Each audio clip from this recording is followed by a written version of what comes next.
Our mind is the most powerful tool we have as a person. Every surge brings me closer to meeting my baby.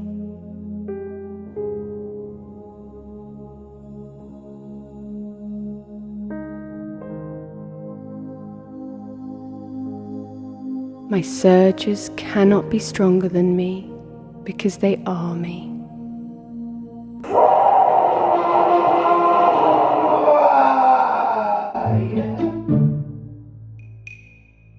Hey, who's that little boy you got there? I don't know. Where did he come from? Found him. Where? I'm not telling you. Don't look at him. He's mine. Where'd you get him? Give me him. Go away. Look, we had a baby. Yay! We did the thing. It's a human. He came out with me. So we had this little one over a month ago now, and I'm finally getting around to making a video about the... We've emerged from the baby bubble. Yeah, no, it's not over, baby. We've emerged from a cocoon. So yeah, this is a vlog about the labour and the birth. But we just wanted to make a quick intro, and then we're going to be filming an outro as well, like talking through some stuff. But we just wanted to check in with you and let you know that he's not going to be featuring on my channel unless he's like this, or it's just his voice in the background or whatever. We're like, oh, that's a gorgeous noise, baby. Beautiful. We agreed together to keep his name and his face offline just for privacy. Mainly because the internet is just so new, and you know, we're both consenting adults taking part in all this experiment. Yeah. You know, I absolutely adore following families online and kids and everything like that. It was a really hard decision, but it just feels right for us, and yous have been so supportive on Instagram, so I just really want to thank yous for that, because I was scared that there was going to be a lot of expectation and pressure, and there hasn't been at all. Yous have been amazing about it. His online alias is Pan, for Pandemic Baby. That was given to him by Auntie Hannah Witten. Yeah. So if I'm calling him Pan, he's not called Pan after Peter Pan or whatever. It's his virtual name. Look how massive my arm looks. Baby is in his bouncer now, but yeah, we had an amazing experience with the labour, and we definitely have Hypnobirthing to thank for that. By changing the way you think about pregnancy and birth, you physically change the connections in your brain, which change the way your body reacts to the sensations in labour. We did the course together. We did the Positive Birth Companies one, but I'm going to leave some links down below to other accounts as well. That just really helped me. But Thomas was a really big part of this labour for me. Good fucking God. Yeah, I'm so glad I did that course. I personally learned so much. I think I would have freaked out going into that birth if I hadn't have done it. Yeah. But like, Melanie was doing all her breathing and her visualization and keeping herself focused and calm. It's all about kind of being relaxed and having an empowering birth, even if your birth plan or your preferences go out the window.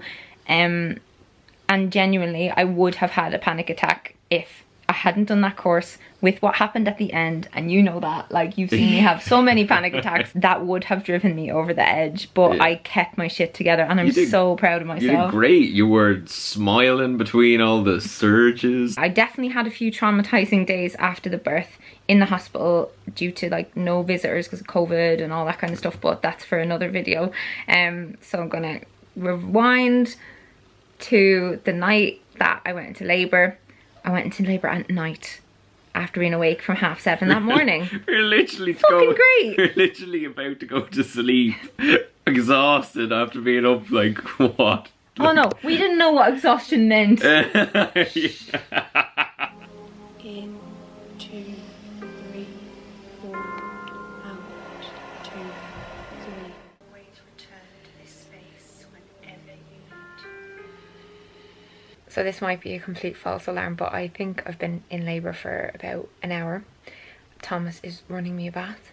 He has made me some tea. I am remaining calm. I am timing the surges on the Freya app. It's coming on again.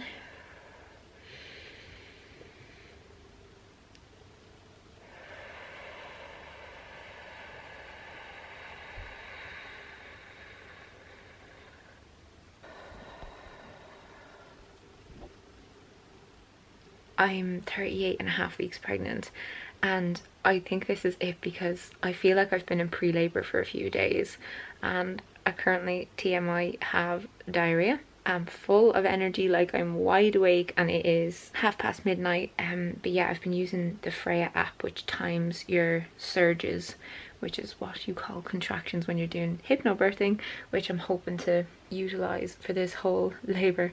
But the midwife over the phone said to just like run a bath, chill, and spend as much time laboring at home as possible so we don't have to get sent home.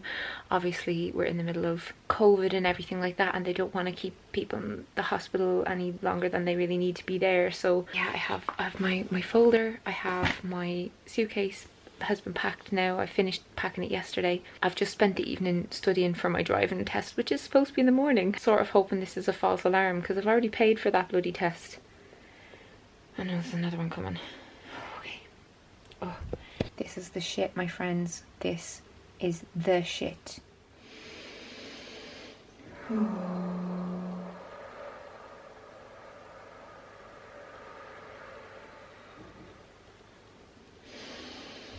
Oh, is this the update for the vlog? Yeah. Oh, right, okay. So it's now 1:45. It's been 2.5 hours. I think the car's packed up, but I did it in a sleepy, semi-awake, slumberous, frantic rage. We're playing our wedding dance playlist. To show you feel that your love for me. Currently every 2 minutes apart. But I feel fine in the middle of them. We're at the hospital and I just saw another girl waddling in ahead with her poor fella just like dragging the hospital bag like, oh great, a whole night without sleep. It's 2 a.m. and I am so wide awake, it's insane. I'm kind of making noises during the contractions as well. I thought I would be just doing the breathing, you know, the out breathing or whatever it's called. I'm making a fairly loud noise, but it's really helping. And every time it's happening, I'm just trying to focus on the fact that like this is all that exists right now, is like this one, and I'm trying to not remind myself that there's probably loads more ahead, and it's really, really helping. You're being very calm. Yeah. I feel like I've got shakes and I really need to pee, and I keep feeling like I need to go for a poo. Well, then let's go inside. Okay. Safety first. This is stupid. There's nobody. Need to breathe. Which way are we going? This way. No. Yeah.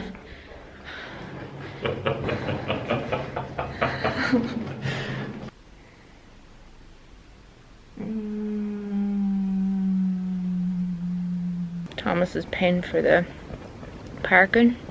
This is the situation. So I'm running around trying to pay for this ticket. I feel like I'm going to get sick. So I'd be allowed into the ward, but because of COVID, Thomas wouldn't be allowed in with me. And she said my cervix is still quite far back and it's still thinning out. She said that with your first baby, like this bit can go on for a day or whatever, like however long. And the baby has turned a little bit as well, so I'm getting a lot of like back labour.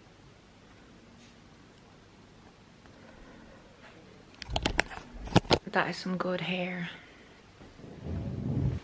Thank you. Thank you. I'm one of these little bad boys because I haven't eaten in hours. Wait, this is about to happen. Okay. Oh god. Press my back, press my back. Quick. Higher. Yeah, flat, flat.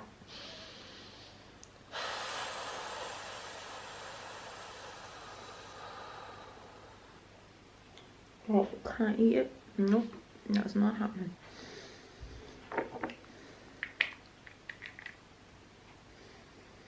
Instantly mellowing into a smooth and soothing scent. You breathe deeply. What time is it? 6:30. And I just had my bloody show. Oh no, my mucus came out. Well, I don't know if all of it came out, but a lot of it came out and it was disgusting. But I was so happy. I was like smiling at it in the toilet, like yes. So yeah, I think we're gonna try and wait till like either the waters come or it gets like much stronger. The paracetamol are kicking in, and when he puts pressure on my back, like he pushes in on my back, it feels amazing.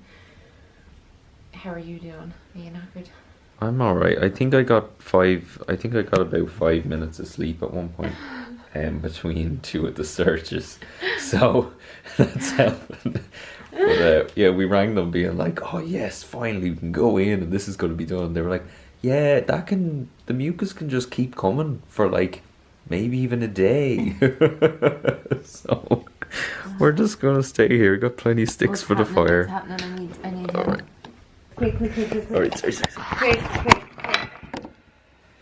Up.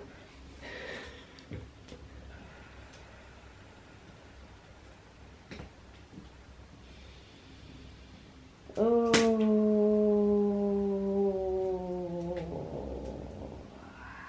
feels so good.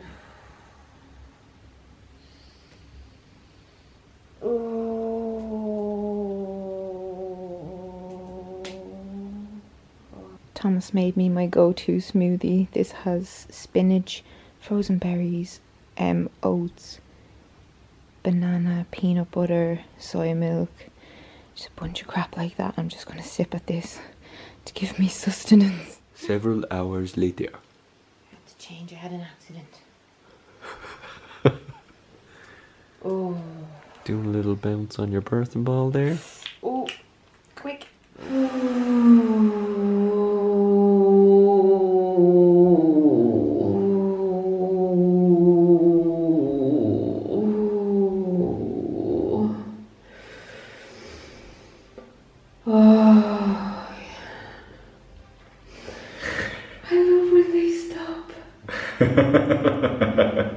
The current strategy is in the bath, but I wrap this around my back, like so I'm like lying on my back kind of a bit upright, and I wrap this around my lower back underneath, and then I pull it on each side, and it's like recreating what Thomas does, and it's so nice.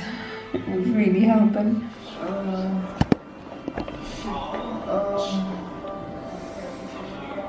Oh my god.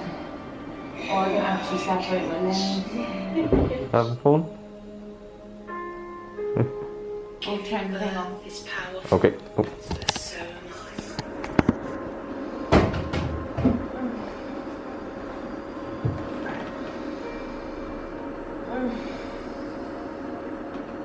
I look forward to holding my baby.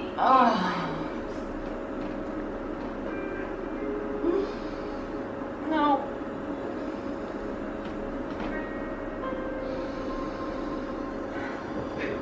Welcome my baby. We're 18 hours in, and Melanie is using the TENS machine, which is a magic box that makes pain go away. It doesn't make pain go away. It redistributes. It distracts you from the surgery. Yeah. You want to reverse. Oh.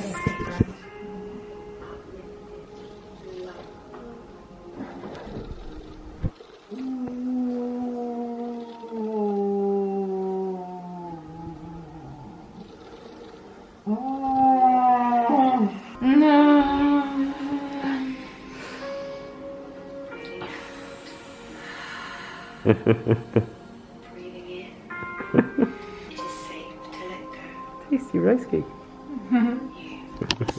Our mind is the most powerful tool we have as a person. And how we have constant access to.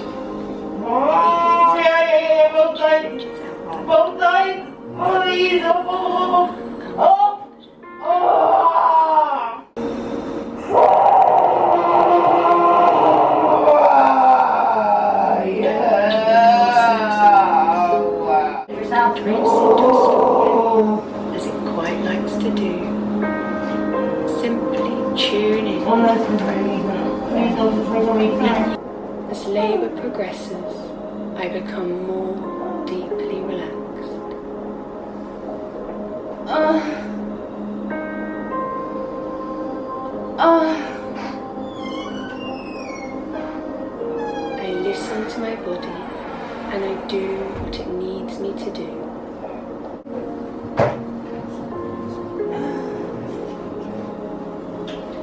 birth partner is by my side.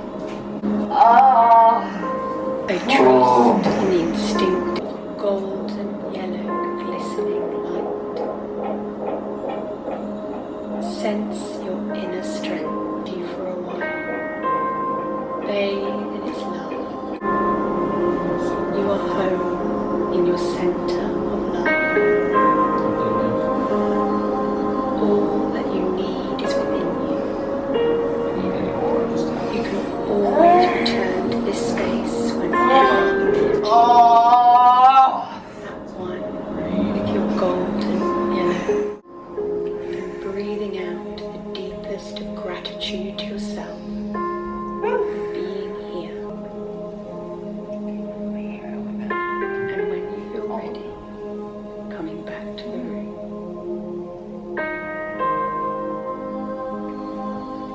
Presence is perfection. Our mind is the most powerful tool we have as a person. So when we were in the pushing stage, obviously we weren't thinking about the camera at all, and the camera just died and Thomas forgot to turn it back on. And I had left that job up to him. That was his job, but at the same time, the batteries died. I know, but it's fine. To be honest, I think I wouldn't have wanted to watch anything after that part. So what happened after that was I was doing that kind of pushing. No part of me could have fought it. You know, it was just this complete overwhelming. Your body just starts ejecting and pushing. You can't, it's not like I could stop it. So I had written on my birth plan that I wanted to follow my body's lead and stuff. And everything changed when the midwives realized, like, I'd been in the room for what, 12 hours, and this doctor came in on his like rounds, and he said that the hospital's policy was that you could push for an hour, and then they start looking at interventions. And I really wanted to avoid interventions. I wanted the whole thing to be just natural. That was my preference, you know. And like everyone has their own image of how their birth is going to go, but he wasn't happy with how slow it was going. They said, okay, you have half an hour to kind of do your own thing, do it whatever position you want. So I only did it my own way for half an hour. Yeah. Yeah, see, I didn't remember that. Yeah, and then after the half an hour was up, then the midwives were like, okay, we're going to do a little bit of an examination. They did a quick examination. So the midwives then kind of pressured me to go onto my back, which felt horrible because I was having back labour. Like, I was having such bad pain in my lower back, and I really didn't want to be on my back, but they wanted me to be on my back, and they wanted to do guided pushing. At one point, the worst part about the whole thing was a catheter being put in, which sounds so silly, but that, I think it was the thoughts of it. Yeah, that was bad. It was horrible. Like, you were even crying. Like, I was gripping your hand because I was screaming. Like, screaming like, stop! It was because everything else that, well, I think part of it calmly. was just sheer exhaustion at that stage, but it was because up until that point, like, all the pain you were in was your body birthing the baby, and we were both had a really positive thing behind it. But with the catheter, it was just an awful thing that just had to be done. A catheter right is now, when they just shoved it in. Like, they put that in to remove urine. Yeah, and then at some stage, like, the doctor came back in, and I had, again, on my birth plan at the top on the front page, no unnecessary vaginal exams, because I just have issues with anything non-human going in there. And especially even if it's like a gloved hand or whatever, I need a lot of talking through it, and I need a lot of, like, you know, deep breaths and like mental stuff, because it's just really, I just have an issue with that kind of a thing. Like, it's not nice. And this doctor, I wasn't even looking, and I was just, you know, doing my thing, and he just shoved his fingers in without asking me, and he started shouting at me, and he was just like, push the baby's head against my fingers, and I started eating him out of it. I was screaming at him, wasn't I? Yeah. Like, I was furious about that. It was horrible. And anyway, he's the same man who eventually, like, I don't know, they didn't give me enough time. McSqueakerson is on the boob again, sorry. But before I share, like, how I felt about what happened in the actual birth and stuff like that, I just want to kind of preface by explaining why the coached pushing thing was my worst nightmare, and why I feel like if I had been given a bit more time, or if I had had a home birth, I think the outcome might have been different, even though we're both really glad that we agreed to do what they suggested. Yeah. I'm going to read this out so I don't say anything wrong, but according to AIMS Ireland, and that's the Association for Improvements in the Maternity Services in Ireland, because a lot of people have a lot of issues with the maternity care in Ireland. There's always room for improvement, right? But a review of randomized clinical trials concluded that coach pushing is not recommended as it increases stress on the baby. It increases incidence of late decelerations in the baby's heart rate. It increases risk of lower oxygen to the baby. It increases the risk of fatigue in the mother. It increases risk of injury. You have a time limit on the coached pushing. You can't choose your position. All that. So I'm going to link down to AIMS down below, because they go really in depth into all of this. I'm not just making this up. It's not like I just read some Google heading and said I don't want to do that. Like, I had really researched all this beforehand, you know. Even the NICE guidelines state that women should be guided by their own urge to push. So I'm just really frustrated. I feel like that was like the turning point of things changing. The labor was so long, you know, and that's common in a first baby where you have a really long labor. Yeah. But we found out as well then that the baby was actually back to back, and that's why I was having, he wasn't for my pregnancy, he wasn't in the last trimester, he was in the perfect position, and the little fecker changed position, and that's why my back was so sore, and why he was pressing on it. Like, apparently back labor is just the worst. Yeah, my chest and arms were just in bit like, all right, take away the fact that Melanie gave birth, I was sore the next day as well. Yeah. Anyway, so again as well, what I was annoyed about was that I wasn't given more time to push, and the reason that they gave for the delivery that I had was exhaustion for me, like for me being exhausted and for the position that the baby was in, right? Fair enough. However, research, which I will link below, indicates the baby is only more at risk of complications after 4 hours of pushing. The American College of Obstetricians and Gynecologists consider 3 hours or more to be perfectly normal, especially for first-time mothers. And I had read so much about like really long pushing times online from loads of different people, and people who've had home births. I've watched their YouTube videos. I've watched YouTube videos of babies coming out by their bums, by their fucking hands first, their feet first.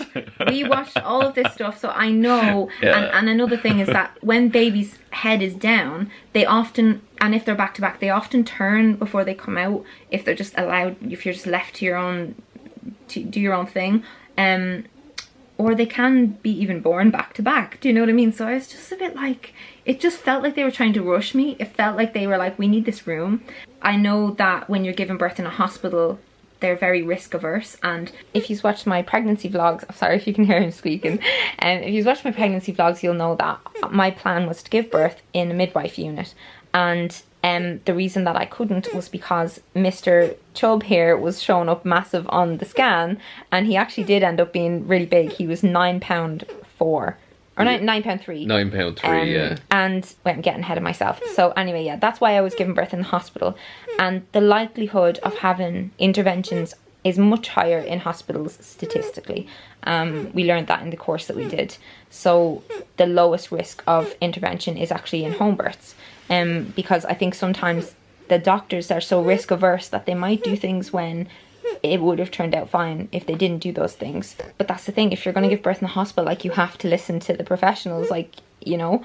So yeah, I felt like I wasn't being given enough time, and I understood though that they have rules about the time that they let women go about it naturally, and they were worried about my tiredness and stuff. Why does he make such... He has such an array of noises. He's like a musical instrument. He's just really enjoying his dinner, that's all. Fifth dinner. That's my boy. I had been awake at this stage for 36 hours or something like that, but what bothers me so much is he was just like, no, you're going to be too tired. I was awake for 100 hours in a row with one nap. And that's no joke. Because of the hospital stay after the birth, like I just could not like I was hallucinating. It was bad. That'll be again in another video. But you know, he was just trying to convince us to have a C-section, and Thomas, to be fair, like, you really advocated for me. I would have had a C-section if he wasn't with me, 100%. Because do you remember, like, the other guys who were in the theatre had come in then after the birth, and they were like, oh, we were sure it was going to be a C-section. Like, yeah, they said they were talking about it before we even arrived. Yeah. It's like, what? Does have a pool going or something? Yeah, the guy who, that doctor guy, he was like in the ward the next day bragging about he did something like 8 deliveries the night before. Like, and there was other people on my ward who'd had, you know, emergency or like unplanned interventions. So it's just, I don't know. And I know for sure I'll have some people kind of given out to me for expressing how I felt about it. But it was my birth. Like, I'm allowed to say how I felt about my own birth and stuff. But yeah, this is the part that like was awful. So we consented to a vacuum delivery, like a suction thing, and then a C-section if that didn't work. So I consented to get a spinal block because they wanted to try the vacuum thing, but they didn't think it would work and that they would do. Basically, I just, within 2 minutes, I went from having my labour going great, and I was just, you know, a bit annoyed about the being on my back thing and all, but it was still, I thought it was going grand. Like, the baby's head was coming down further every time they checked. And then within a couple of minutes, we're like signing this thing to go in and have a C-section. And Thomas, like, you were like explaining really why I didn't want one, because, you know, we have someone in the family who nearly died of a C-section, you know. So and I know that that's rare. It was infection complications, but that's where my fear of that comes from, you know. Like, I'm not out here kind of anti C-section in any way. It's a personal feeling, a personal worry, a personal fear, and the same way, you know, if someone doesn't want to eat meat or doesn't want to do anything or whatever, like, that's their decision. So I just wanted to respect that in the comments, please, because it's really important for me to talk about this. So yeah, they were wheeling Melanie in, and I was getting my scrubs on out in the hall, and I was having a chat with the doctor, and like, I was just telling him, like, at the end of the day, like, I'll respect his decision, but we really, really do not want a C-section unless it's absolutely 100% necessary. And to be fair to him, he just said, like, look, I understand that's your family in there. I have a family of my own. Like, I'm going to look after your family. So I trusted him. My family. Yeah. I did trust him going into the theatre, and so we went in. I had my hands over your eyes the whole time so you wouldn't see anything. Yeah, I just didn't want to. I wanted to keep doing my hypnobirthing, and it was amazing. Like, it really, really helped with the unplanned delivery. So well, the part that really sticks with me and that wasn't nice was they made me get an injection into my spine while I was having a contraction. I don't know why they couldn't just wait until the contraction was finished. Like, it just is so annoying. And the spinal block, like, it's not, it's kind of the same as an epidural, but an epidural I think keeps going in, whereas this is like a one-off thing, and it was horrible. Like, my legs felt like tree trunks or like elephant legs, and I really didn't like the sensation of not being able to feel what was going on, having been feeling it already. And I know it's, you know, a lot of pain and stuff, but I wasn't thinking of it as pain. I was kind of, my hypnobirthing brain was like, this is power, but your body is ejecting your child. Like, I was thinking of it very differently. So I liked knowing what was going on, you know. And then all I remember is just this white room and all these people, and it was, when we first walked in, so Thomas had his hands like this, and I was just doing my hypnobirthing in my head. What we had consented to and signed off on, like, didn't happen. He just goes, right, so are we doing an episiotomy? And Thomas was like, no, because I had decided I would rather just tear naturally, because apparently it feels easier. Melanie was on the table. I'm not really sure what happened with the vacuum thing. I'm assuming they tried it and it didn't work, but there wasn't really much of a mention of it. There was just some action going on. I was talking to Melanie for a while, and then the consultant's head popped up, and he was just like, right, so we're going to do a forceps delivery. Yeah, he just said we're doing forceps delivery. Sounds medieval, looks medieval. This is a forceps. They're not really used that often anymore anyway.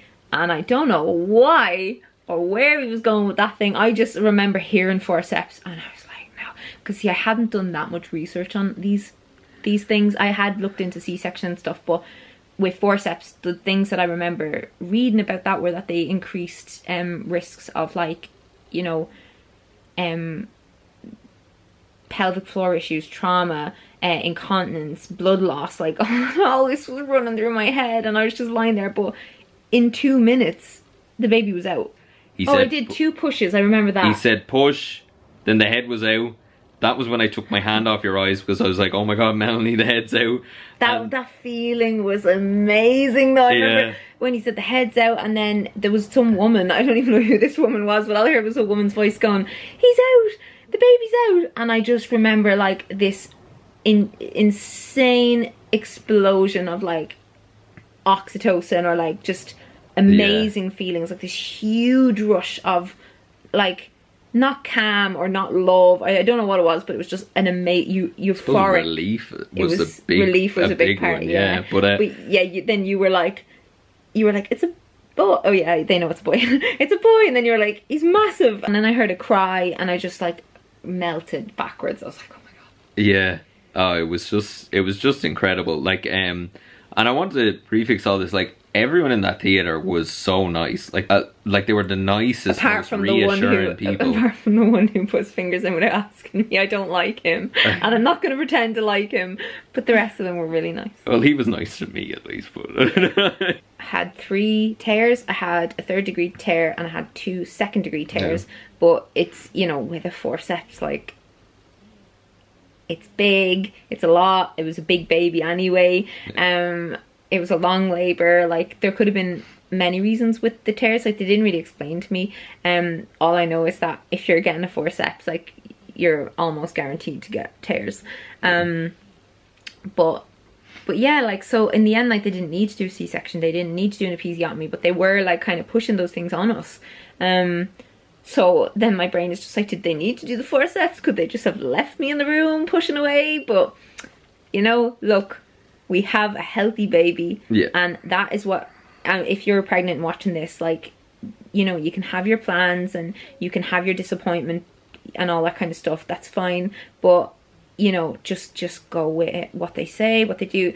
That was another thing as well. I had a major primary postpartum hemorrhage, so I lost a lot of blood. I lost 1.3 litres, and you know, I didn't feel it or anything like that. I felt it for the month after. I still feel it now, like in terms of walking. Yeah, I'm out of breath all the time. It's not nice during COVID to be constantly like, I can't breathe. Yeah. You know, it just makes me panic. But I lost a lot of blood, and you know, they do things immediately afterwards to like, and midwives can do this as well, like if you're having a home delivery, like they have the injection thing, they know all the things to do.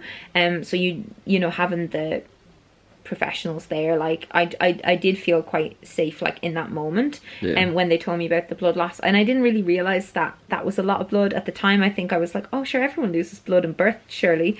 Because I'd watched a lot of videos on YouTube where it was just blood pumping everywhere. Same, like I heard 1.3, and I was that tired as well, and I was just like, okay, yeah, all right. Yeah. And then the next day I was like, hang on, that's fucking loads. So, oh my god. And I ended up basically being like put on some drips, like it was all sorts of stuff, like stuff to help the uterus, stuff to or like antibiotics to prevent infection, stuff like that. And yeah, so that was kind of like all not in my head at all. Like right as soon as the baby was out, like all I could think about was him. That was it. And when he was put on my chest, that is the best day ever. Like it was that was probably the best day of my life. Like even though there was so much, like, you know, there's a lot of pain and all that involved, but it was amazing, and it brought us so close together. Like I felt the whole experience, because it was 26 hours of labor. So it's 26 hours that we were just breathing through these contractions together, and like just we were, because I stuck by you the whole time. Like we were just a team through the whole thing, and it did bring us a lot closer together. Like, please get a good birth partner. Like get someone who is really in it. Like, you know, even if you're not with a partner or whatever, just like a sibling or a friend or a parent, like having someone there constantly to like get you what he was having to like pour drinks into me and feed me things. If I even got Melanie to eat 2 mouthfuls of marmalade on toast, that was like a huge win. Yeah, it was mad. But we should probably say about the like with the forceps delivery as well. Like with the forceps delivery on Pan's side of things, it really couldn't have gone any better. Yeah, he just got like a mark on his eye. Yeah, like the anesthesiologist, when he was getting checked over, he was like, now don't be frightened if he has any sutures. That's really common in That a means forceps stitches, delivery. doesn't Yeah, stitches. Just because like the forceps can slip and it can cut the baby. So if he has any stitches, don't be worried. You know, I'm sure he'll be fine.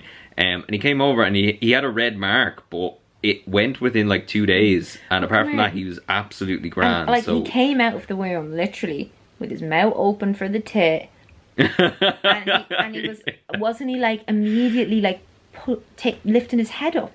Like, yeah, he's so strong. He's even very, very strong. He feels like he's a lot older than he is, but like he's huge and he's strong and he's like, he's so alert and he's such a good baby. Like, he's so calm and chill. Yeah, he's great. And like he'd probably cry all of 5 or 10 minutes in a 24-hour period. Like he makes a lot of whingy, groany sounds, especially when he's trying to do a poo.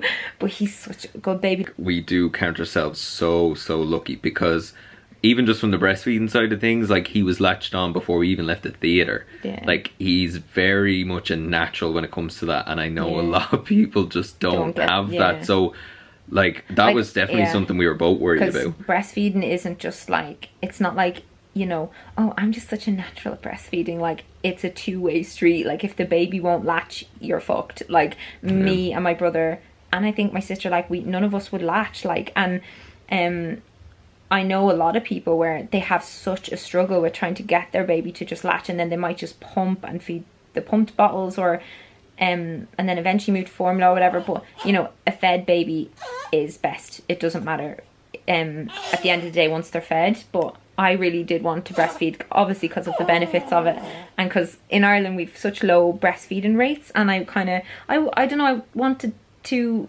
be a good role model, I guess, on here, because like all the midwives and the doctor and everyone was encouraging me. Like, there's posters all over the hospital encouraging people to breastfeed. It's not just, you know, there's medical reasons why they do recommend it. So yeah, he just came out and he was like, oh, like, give it to her. And he's been putting on weight like crazy. Like, he gained 2 pounds in the first month, even though he was already huge.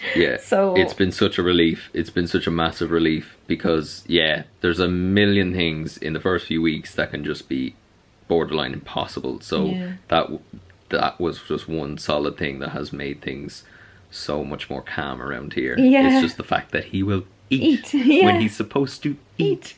And so yeah, like, I do think that the overall experience was really, really positive, and I know that the ending was like not what I hoped for or anything, and that I do feel like personally it could have been prevented, but I don't care. Like, at the end of the day, like, I'd do it again tomorrow. Like, I'm so excited to have more kids. And I used to not believe people when they'd like be like, oh, you can't really remember the pain afterwards and stuff. I genuinely can't. Like, even I have footage of it. I can't remember what it felt like. I don't know how to describe the feeling of the contractions or anything. Oh, I didn't tell them about my coping strategy for getting through the contractions. Oh yeah. So okay, here's a little tip for you. Any Game of Thrones fans you out can there. tell she's a writer. So, in my mind, I was Khaleesi from Game of Thrones, the Queen of Dragons. I was on the top of a dragon. And you know the way in the last season she's all on top of the dragon and she's all angry and stuff. So, imagine, this is the clouds. Hi. This is the clouds. You're Khaleesi on the dragon here, and you're so as the contraction was getting bad, I was like, ah, ah, ah, and I knew as soon as I touched the clouds that it would ease off, because they come in a wave like that. That's why we call it a surge in hypnobirthing. In the hypnobirthing circles. All right, but that like image or whatever was, that visualization was really getting me through. It was so good.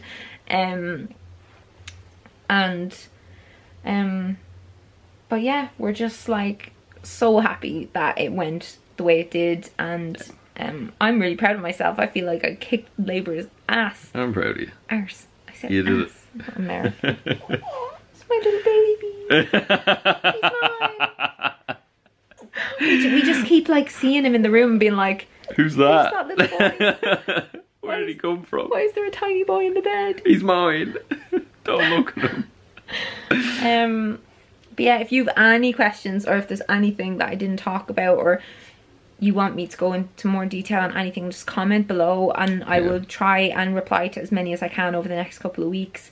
And I would like to say that if you are pregnant or anything, and your significant other or your birthing partner or whoever, you do have one, get them to do a hypnobirthing course with you, because it just completely, I don't think I would have been half as competent for those however many hours if it wasn't for that course. And when you're awake for like 40 hours and then you're speaking to doctors and they're like, we think you should do this, we think you should do that, like, it's so, they teach you such simple things to do in your head and such simple ways to ask questions that even when you're exhausted you can still make correct decisions. And I used their techniques and they worked, and I'm so glad I did it. So I definitely encourage anyone to do one of those courses. Yeah. For real. And yeah, bodies are weird. Bodies are like amazing. I'm just so, I don't know, in awe of, like, I just can't stop staring at them all the time. Like, and I just, like, as a little human comes out of you. And I do think that one positive effect of the lockdown and just this year in general, because nothing was really happening in life, like, I had a lot of time to just relax, and that was really good for the pregnancy, I think. So yeah, have to look at the silver linings. Yeah, we have a baby. We have a baby. We have a baby. A tiny baby. A tiny baby child. And he's still asleep. But yeah, I will talk the odd time about motherhood and stuff like that. But yeah, as I said, like, he's not gonna like really feature. He'll be there, but like in this kind of a way where no one will ever really link him back to me, if that makes sense. Oh gosh, that's my baby. And yeah, if you know anyone who's pregnant, like, please send this video to them if you think it'll help them at all. And thumbs up if you enjoyed. Comment down below, and we'll see you again in another video very, very soon. Bye. Day.